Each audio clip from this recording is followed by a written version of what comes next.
Okay, this is your lesson for assignment 7.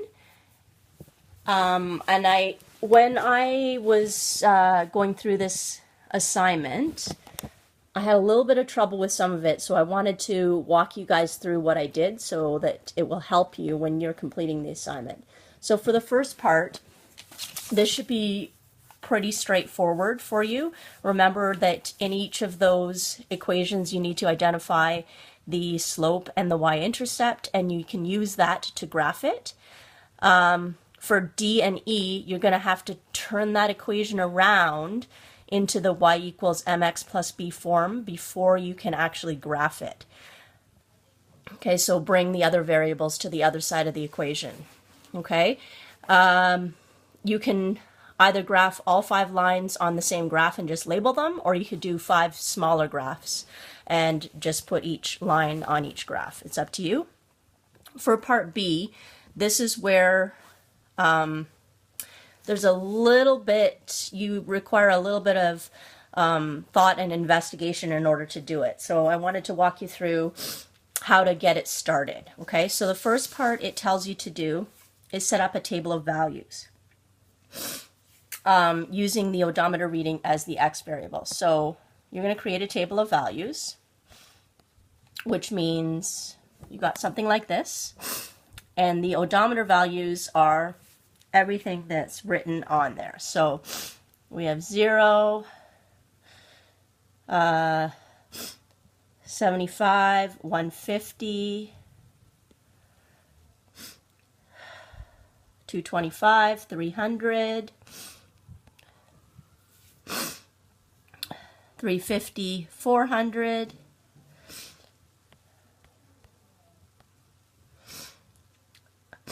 450, 500. Okay? And the y values are the position of the gas gauge at each of those levels. So you can see by looking at the picture that when the odometer reading is 0, the gas tank is full. So I'm going to represent that by 100. When the odometer reading is 150, the gas tank is 75% full, so I'm going to represent that by 75. When the odometer reading is 300, I'm going to represent that by 50, and so on, okay? So that's how you create the table of values. Then you're going to put those points onto a graph, okay? So the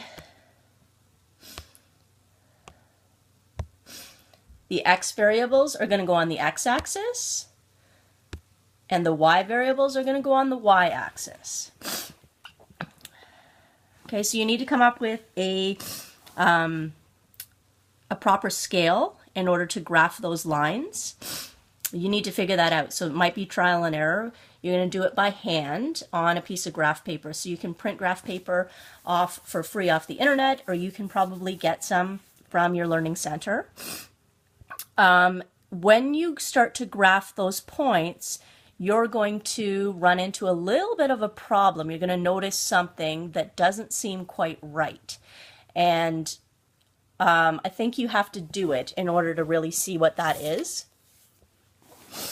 So you may even notice that you actually have 2 different lines as opposed to just one line to represent the relationship between the odometer reading and the gas gauge.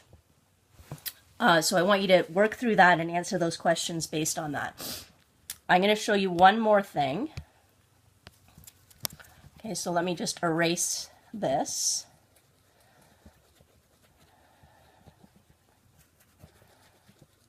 Okay, so when you get to the point where you are graphing,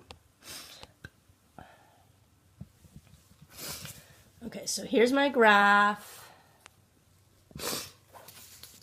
And I've got on the y-axis, I've got the gas gauge. So let's say this is 50 and this is 100. So your scale might look a little bit different because I'm doing this on a smaller kind of piece of graph paper.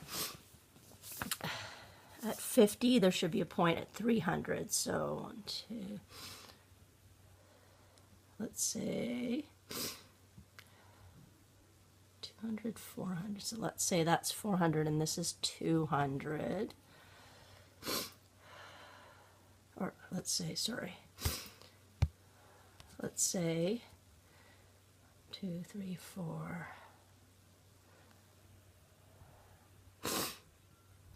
Okay, so imagine it goes right over. I can't fit it all on this screen. Okay, so imagine it goes right over, and this is 300.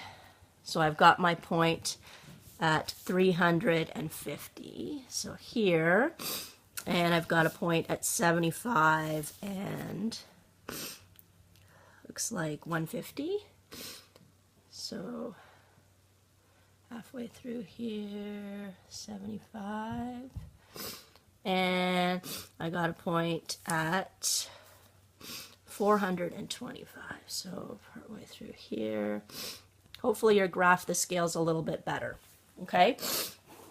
So when it comes to calculating the slope, remember you're calculating the difference in the y value divided by the difference in the x value. Okay, so you're going to calculate the rise over run just like you did before, but the rise is going to be the change between here and here over the change between here and here. So for example, when I came up with an equation, you're going to come up with equations in the y equals mx plus b format. And when I looked at it, one of my lines, so you can look for this in your assignment when you go through it. Remember, your slopes are going to be negative. So one of my equations looked like this. Negative, because it's a negative slope, 25. So the change on the y-axis was 25 over 150. The change in the x-axis was 150.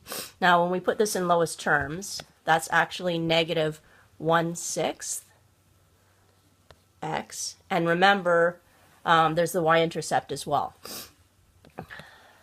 So that's where the line, when you extend it straight, crosses that y-axis.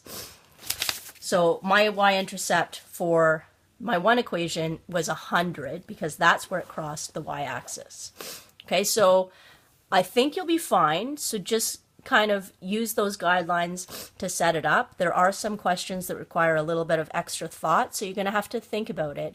And when you come up with your equations and your answers, ask yourself, does it make sense? Because if it doesn't make sense, then there's probably something that you've done wrong or something that you're missing.